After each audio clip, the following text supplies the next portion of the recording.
So I actually was catching up on last night's T1 games this morning before the show, when they got 2-0'd by Fredit Brion. The fact that you have to say it like that, Monty, right. You can already set the scene. It's bad. It's bad. Yeah. That's not, by the way, that's not like Damwon renamed or something, guys. You didn't find out. Like, yes, when he said that mental name, it didn't even sound like it's actually his team's name. It sounded like a man just came in. Like, hey, who is Frederick Brion? Like, God, like, this is the level we're at right now. This is T1, Faker, Boxer, and Frederick Brion. Sounds like a type of cheese. Which by the way, this Frederick Brion team, unsurprisingly, that was fielding like 2 former Jin Air members, looks like the reincarnation of Jin Air, which is like sit there and just wait for objectives and do nothing most of the game. And yet still T1 had no agency. And so obviously the story is, okay, so T1's running this 10-player roster. It's been wild to see kind of the various combinations. But what's so fascinating to me about this iteration of T1 is that this is probably a team that out of almost any other esports team I've ever seen is somehow the least of the sum of all of their parts. Because individually, you look at this team, and you can even look at individual performances. You'd probably say that their weakest position is arguably the jungle, but the top laners have had some really good performances. Closer isn't a bad individual player. Korea was balling out of control last year. One of the best players, for sure, yeah. Fabulous player, right? Yeah. You literally have Teddy on this roster, who's It should be impossible for like the best version of this team not to be good. Gumayushi, this kid is great. Like, as a rookie, I watched this guy, and some of his plays have been absolutely top tier, world-class level mechanical decision-making plays. His team fighting is spectacular most of the time, okay? So how is it that this team is so bad when almost all of their individual parts are actually very good? And I think that's what people are just being brain dead and shitting on Closer. And it's not like, it is silly to kind of have Closer in there when you have Faker on the team, granted, but it's not that really is bringing the team down. It's that together, these players are bad. And they're bad because they keep switching them in and out. There isn't any synergy developing. So I wanted to get your guys' take on this because it's been a wild ride. And unfortunately, T1 is headed in the direction of having a losing season, which is appalling given the level of talent on this. By the way, just a very, very brief message, because if anyone's watched Summoning Insight going back to the old days, you all know that I was the first person in the West to successfully get a message through to Korma which hurt his feelings, right? I used to take a lot of pride in that. I once did a video where when he subbed like Faker out in that MSI final and then lost the finals, he played I did a video that was called Why Korma is Ruining Esports History. That was the title of the video. I remember that one.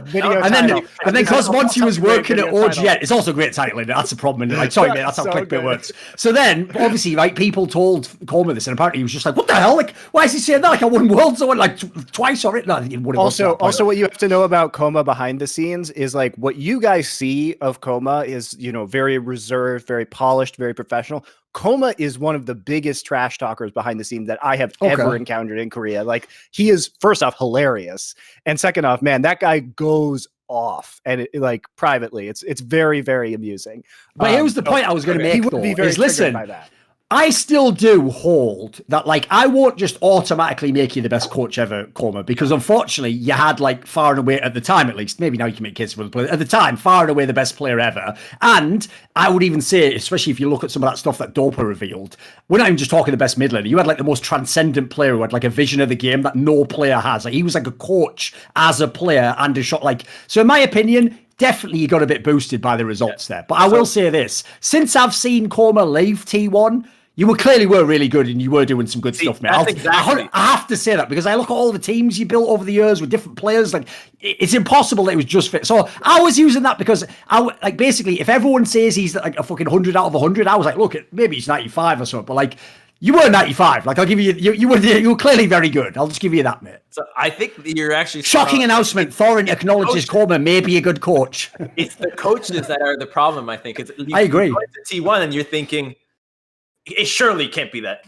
this team is like amazing. Like, I got to do something here, right? Like, the coach's job in that team is probably so easy, but you're thinking, I got to earn my paycheck. I got to pretend that I'm doing something. Oh, got to mix it up. Got to find the best combinations. Like, it's already set. You have all the talent you need. You don't need to go any further. But for just an effort in trying to make sure that you're doing something. So many times in so many different fields, somebody's just overworking when everything is already done. So I see that happen a lot with a lot of teams, or at least with T1, just saying that, well, shit, surely this combination can't be, there's got to be something better. There's got to be something more than just developing and putting time with these guys. And so they keep trying to mix and match, but so much often it's just overthinking. They're just thinking too much about it. Just fucking leave Faker in. Just leave Faker in, leave Gumayashi in, and just let them play together for like 2 years and see what happens. For how long did they put Bang and Faker together? When Bang first came out, be like, I don't know about Bang. Like, he's having some trouble. And then, oh my God, play with Bang, right? You got a winning strategy here. Like, there's not enough time given to these players. It happens so often where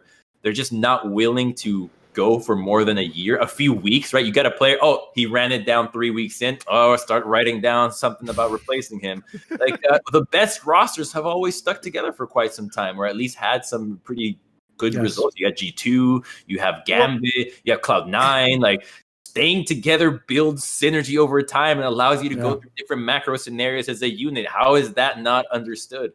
Yeah, here's the wild thing about T1. You would think that they would be the team that understands this lesson, because at 0 points in time was Bengi ever the best jungler in the world. And exactly, like, Bengi's career is massively overrated by a bunch of fans. The reason why it worked is because of the synergy that he had in their playstyle synergy with Faker, right? So it was a great fit for that team. And because they stuck with Bengi through thick and through thin over so many years, it was able to develop to a point where it was very clear how they were going to play. When you have 10 players that you're just swapping in and out, it becomes very disjointed. Now, I will say that there is some hope, because I've seen this before in other games. In the first season of Overwatch League, there was the London Spitfire that was doing basically the same thing that T1 is doing now, which is that they have the maximum roster size, which is by definition 2 full rosters of players. So they had 12, because Overwatch has 6 players instead of 5.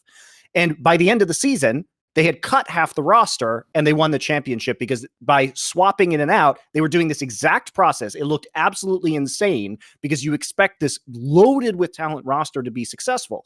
But in doing this, they eventually figured out which players they wanted, what style they wanted to develop, maximized it, and they won the first championship. So it's not like this is a doomed scenario for T1, but you have to make a decision at some point. You know, something interesting, coming back to what we were saying about how these guys just devote themselves entirely to the game and do nothing else. You got 10 dudes that only think about League of Legends and playing pro, and you're putting 5 of them on the bench. They're dying. They're dying inside. There's nothing else they know how to do. So they're just withering away. Like, what am I supposed to do? The coach doesn't play me. Am I not good enough? There's nothing else that these players are doing, and you're just taking them away from their livelihood entirely. So, I mean, these teams got so big and they got so much talent. Like, I don't want to give these talents away. Right? I got to develop. I got to hoard it all. But maybe make more amateur teams, more lower tier teams. But these teams just want to have so much money, have all the talent that they don't. They'd rather hoard it for themselves and make their team worse than the chance of having somebody else have it. Basically, we'll tie the two comments. You have to give 2 players to TSM. If you do that, then that's at least a peace offering towards the other region. What about Huni? Listen, I think Huni should be the first professional League of Legends player on Mars. That's his future. So I want him to go. Elon Musk, come and pick up Huni, please. He needs to go with you. Then he can literally be out of this world. So that's enough of that. So whatever. I actually like Huni, but whatever. But you know what's so crazy about this T1 roster is that this is the same coaching staff from Dom1 that just won a world championship. Yes. Right? Like, what is, I just, coaching is such a mystery in esports, because this is not the Dom1 strategy, right? Why is it so different when you have the same coaches that are just coming off a Worlds win? And again, I am going to give them the benefit of the doubt that they will figure this out in the long run and cut a significant portion of this roster. But it is very weird to see that, the same coaching staff go from Dom1 last year to T1 this year with an entirely different strategy, right? And then have this be the result, because now they're under 500. They have a losing record as of last night.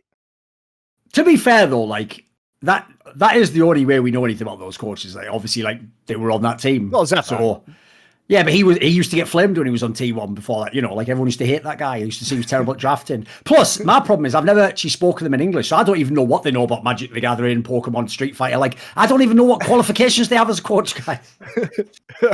Have they even got their badges in Digimon? I don't know. There's one team that's actually trying something new with coaches in the Dignitas. When they started the season, I don't know if they've changed, but they said they're going with a different coaching style. They're like, we're not having a head coach. It's like coach. The players are kind of coaching themselves. They're going to CSM. You've appropriated KSM's culture. How dare you? Bjergsen and Reginald invented that. How dare you take their tradition without even respecting where it came from? Excuse me, sir. Excuse me. Whatever.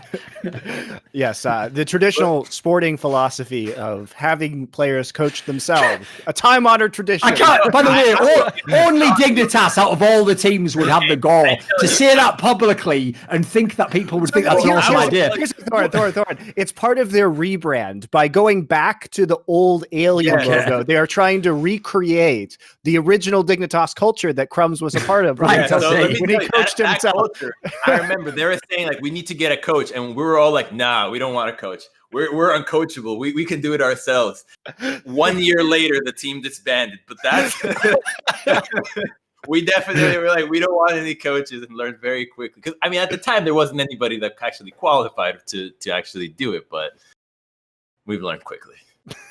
All right, I do want to talk about Dignitas because I think it's very interesting once we get to the LCS. But let's wrap up the T1 portion first, which is Thorin. What is your take on this T1 roster and where they should go? Because it's pretty tragic right now. Right, the big problem I have with this roster is I'm not someone, especially in Korea, who's against the idea of testing out rookies. In fact, T1 classically was an amazing org at doing this. They even knew the bizarre scenarios. You know where they would make like Blank play, who clearly wasn't the best, but they like knew how to use him and they could get wins with him, and then he went to something out. Like, if anything, these guys were geniuses at that. They actually did a fantastic job. My problem is this, is like you guys have said, there are certain players who just obviously should be in the team. Like the idea, by the way, that you would, I know, listen, I actually was a very big fan of Teddy. So in my opinion, you pick, you either shit or you get off the pot. If you want to stick with Teddy, who was a very good player, take the Teddy and carry a bot lane. Let them be one of the best bot lanes. If you want to go with Gumiashi because you think he's the future, then just fucking put him in now and make that the new bot. Like the idea you're going to split bot lanes up, that's mental. Of all the positions you can't be splitting up, it's a fucking bot lane.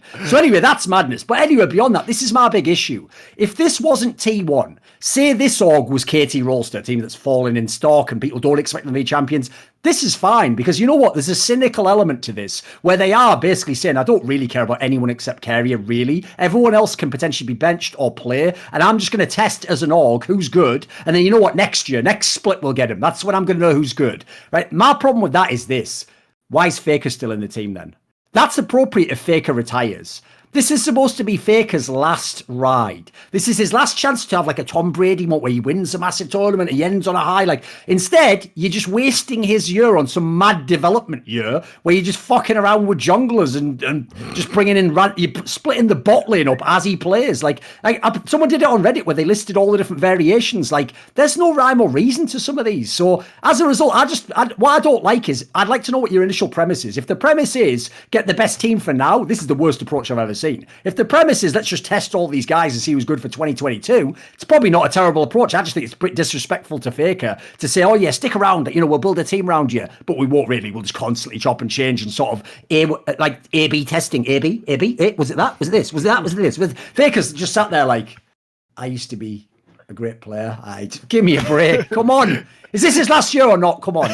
I just wonder when the fan club's going to start hiring trucks again about this roster. Like, I don't even know. Maybe they've already started doing that. But as mad as they were about what was going on in the preseason, they should be double mad now, because this is the least scientific process that I've seen when it comes to developing a roster. To be fair, I can absolutely confirm from the outside, T1 is in no way having a gay old time. So maybe there's not. Maybe they're not motivated. I don't know. The vibe isn't there. Whatever. I think their dream is to make a subsidiary team like T2, and then just move all the players that way, and then they can have both championship wins. They just want more teams. They don't actually want to divide anything. Yes, everyone's going back to 2014 or whatever. Yeah. Roll back exactly. the clock. Yeah, there you go. Oh man, but yeah, it really is just depressing to watch the amount of talent just sit there being so awkwardly used to the point where we're now below 500, which is truly, I think, unbecoming of T1 as an organization. But oh, by the way, here's one thing I'll say. This isn't like, I'm not, as I said there, I'm not hating on rookies or the idea of using rookies. Like, actually, I agree with you. Gumayushi looks like he will be a great player one day, yes. Potentially T1 level. He almost looks like it now, which hasn't been able to play enough. Here's my problem.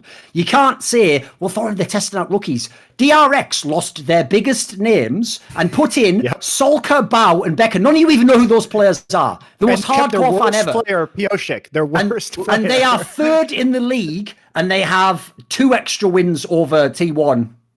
Yep. Well, and they've played one less game. Did you see the Brioni quote for the no, Faker thing? He says it's different for every team, but we think it's harder to face Faker and reveal that when we saw the entry that was revealed earlier, we thought it was doable. Since T1 is made up of since T1 made up the roster of rookie players, I thought as long as we don't bomb the laning phase, we can win through our macro. So even the opponents are glad to see T1 doing this to themselves.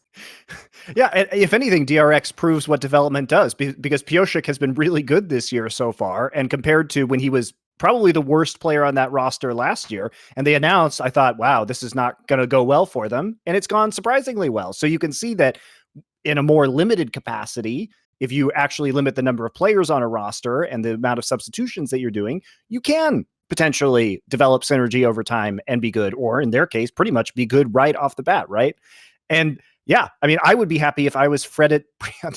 I can't get over this name. Fredit Brion sounds like what you think an Englishman's name is if you don't speak English, and you're just making up words. It's so yeah, exactly. It's Frederick Bion from the home counties. He enjoys farms. He does long walks in the countryside with his dog, and he enjoys a nice glass of port before bed. That's Frederick Bion. So they were previously, all right. The names before are actually even better. So at first it's Freddy Brion. They were previously known as Brion Blade. And before that, they were the High Fresh Blade. Brion Blade is a shit anime character for sure. Definitely. What? Brion Blade is the new kid at high school who's a bit edgy, but he's probably got some like secret powers because he's had a dark past. He transferred to school for some reason. I think Brion Blade is the superhero name, the superhero alter ego of the very boring regular person, Fredit Brion. You were kind of close. So Fredit is a food company. So yeah, it does have something to do with I mean, I don't know. Like I haven't heard of Fredit, and I lived in Korea, so not sure which food company. All I'm going to say is this: we've done this before in the past, so I'll do it one last time. There's a test that exists, right? It's a concept for bands, which is you have to say, could you ever imagine going out on stage and someone saying, "Wembley, are you ready? And then if you say a name like it's Queen, of course you can imagine that. Like, yeah, that'd be great. Can you imagine someone saying, "And the world champions for 2021 are Fredit Brion"? Like, no, it ain't gonna happen. It ain't gonna happen. Sorry, that's over. That's done. Only China can give ridiculous ass names and win worlds. They're the only country that's allowed to do it. I'm sorry, Korea, it didn't happen for you, mate. It didn't happen. It didn't happen. Never.